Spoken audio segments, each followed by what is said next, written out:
They say that if your BMI, body mass index, is healthy, then wanting to lose weight is psychologically unhealthy.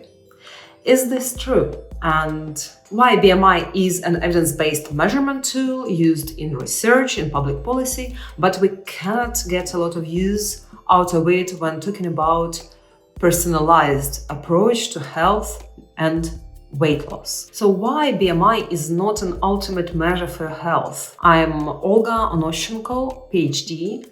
I'm a psychotherapist, nutritionist, and I've been helping people to lose weight and improve their relationships with food and with body for 10 years. And this is my channel that marries psychology and physiology of healthy weight. Please subscribe and let's start talking about BMI, why it's pretty rubbish when we work individually with a person, what can we use instead, and after all, do we need to refer a person to psychotherapy if someone wants to lose weight having healthy weight? And also how to determine your healthy weight, how to know whether you need to lose weight or not.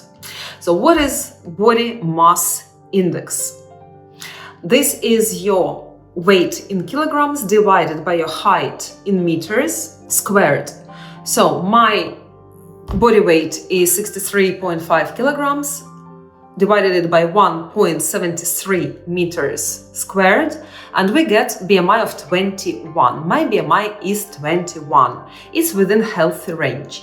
Healthy range is anywhere between 18.5 and 25. Everything under is underweight, above 25 is overweight, above 30 is obese. So we know that BMI ignores our fat percent, where fat is laid, how it is distributed, and your biomarkers and stress levels. Some people may have healthy BMI of 23, but still suffer from metabolic syndrome, blood sugar dysregulation, high pressure, and chronic inflammation. And Roy Taylor in 2015 suggested that we all have a personal fat threshold. So we all have a threshold of fat accumulation before this fat starts harming us and causing metabolic problems. This depends on genetics, and genetics influences where fat is laid.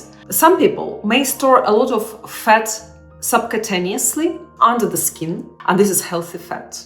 You may be surprised, but this is healthy fat. And they're less inclined to store fat around waistline, visceral fat, and ectopic fat around internal organs. Other people, on contrary, may not be able to store much fat subcutaneously, but all the fat will go around waistline and around internal organs.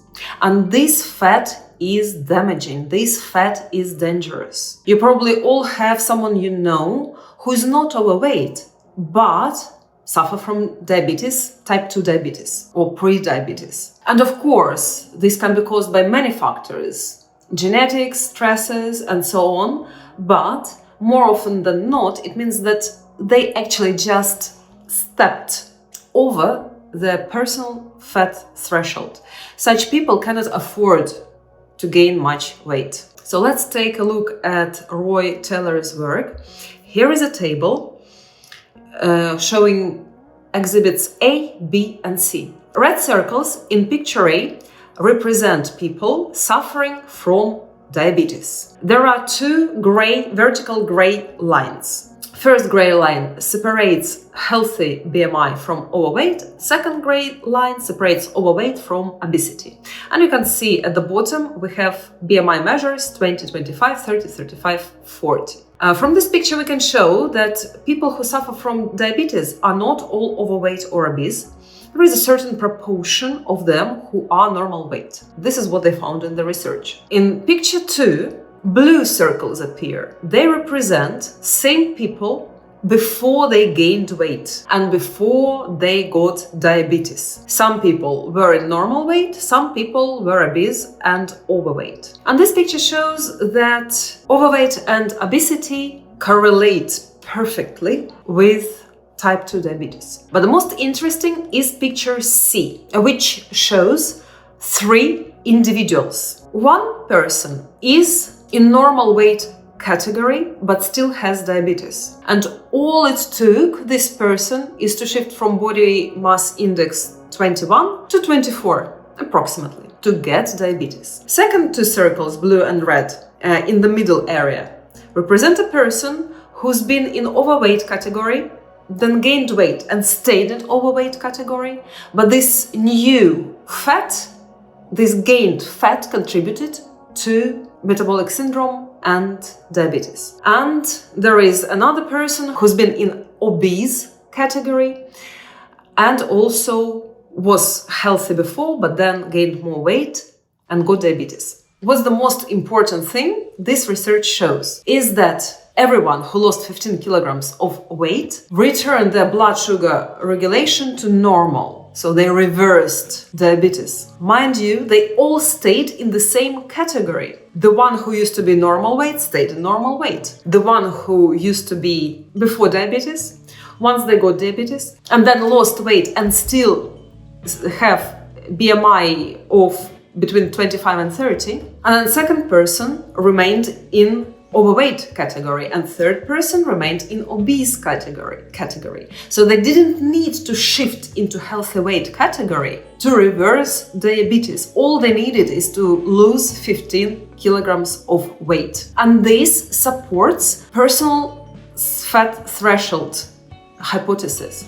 This dotted line, vertical dotted lines between blue and red circles represent this threshold. So in order to damage your metabolic health, you need to step over that threshold. In order to improve your metabolic health, you need to step back.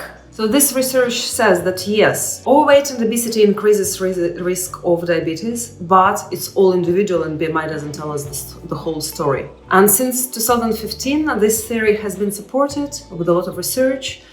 Mainly the research that showed that people who lose weight, doesn't matter which diet they use, low carb or low fat, they all can normalize their blood glucose regulation, which puts more and more nails into the coffin of insulin theory of obesity, which says that the more carbs we eat, the higher is our insulin, the more weight we gain. Of course, fat threshold theory is only a piece of a puzzle, but very important piece of a puzzle. What else influences our metabolic health? It's our gut microbiome, it's our genetics, it's stress, and other factors. In short, the personal fat theory is widely supported and forms a major part of current understanding of type 2 diabetes development. So if BMI is not representative of our metabolic health and high BMI can only imply that there is some problem, what should we use in conjunction with BMI? First of all, it's waist to hip ratio. Take a measuring tape and measure your narrowest place on your waist, or if you do not have a distinct waist, then belly button level, and measure your hips at the widest.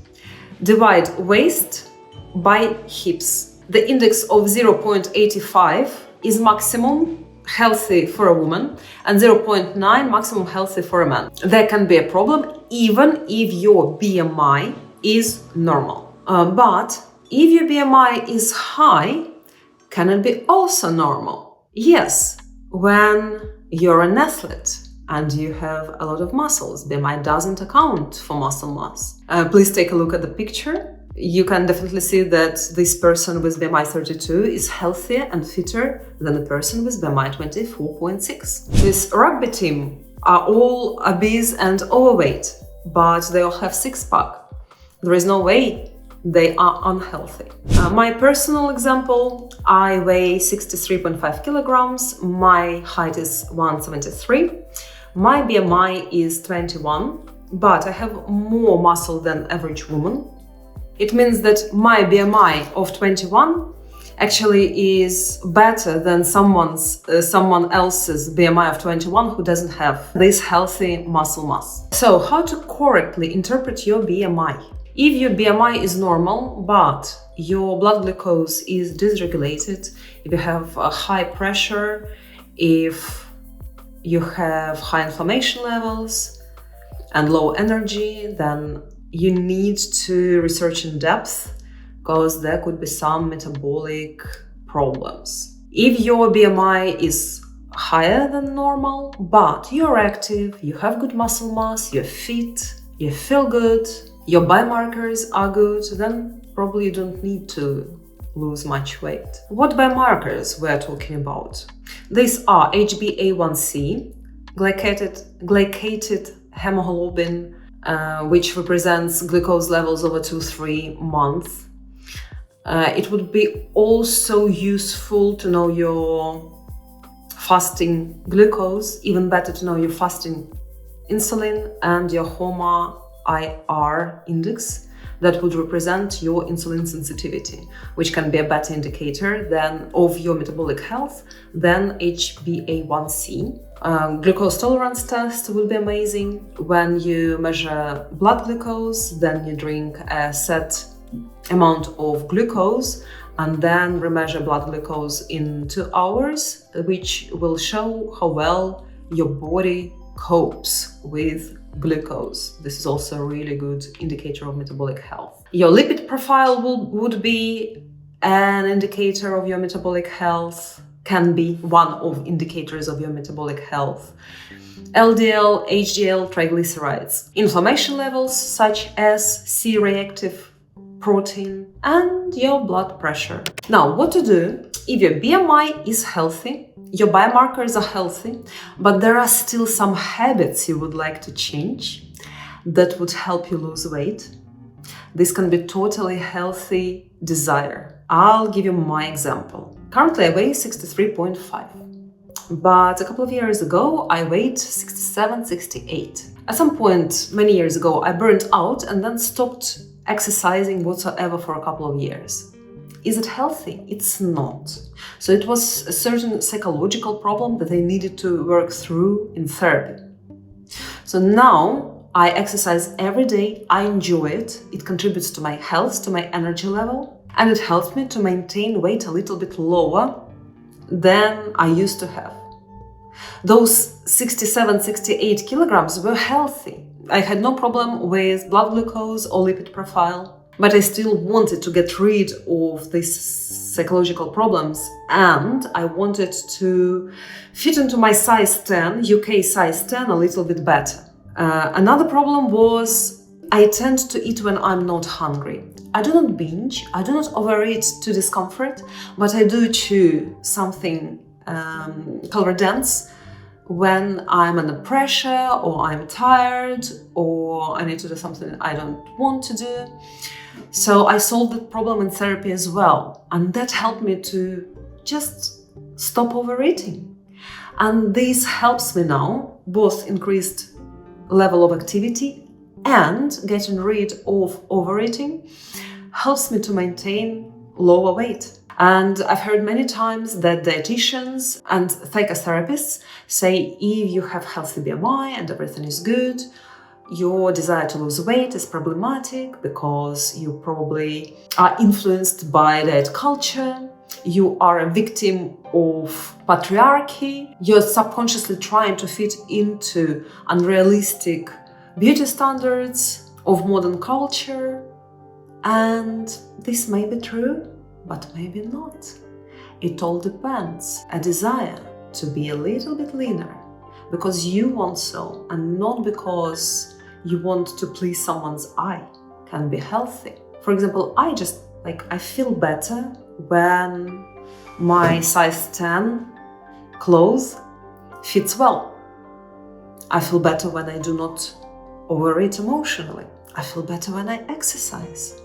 So I moved from healthy BMI to healthy BMI without damaging my psychological health, that I also preserve my hormonal health. I'm not too thin to start having problems with thyroid and with sex hormones. So that's one thing to note, that it can be healthy to lose weight before you prefer so, from healthy weight to healthy weight. But you need to make sure that this new healthy weight is really healthy, that you're not hungry all the time, that you do not think about food all the time, that you do not over-exercise. You don't have to over-exercise to maintain this weight, and that your thyroid and sex hormones are okay. And you do it because you care about yourself, not because you dislike your body because it's imperfect. So wanting to lose weight, being in a healthy weight, is not always body image problem. It can be achieved in a healthy way. It can be a healthy desire. Why not? And here is another picture of a body with BMI classed as obese. What's important? You do not have to be perfect. Your body doesn't have to be perfect. It doesn't matter how much you weigh, what's your BMI, what's your fat percent, what's the personal fat threshold, and HbA1c.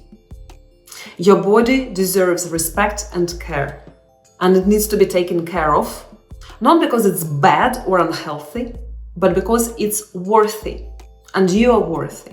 So take care about your body, doesn't matter what size you're in, nourish it well, move it a lot, give it a lot of sleep and recovery.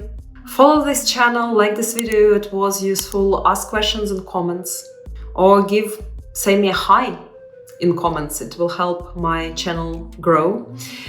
And take a look at links below this video. There is a link to my Instagram where I show how I eat and train, exercise, and also a link to Inquire about psychotherapy or weight loss program with me. I hope this video was useful. See you soon.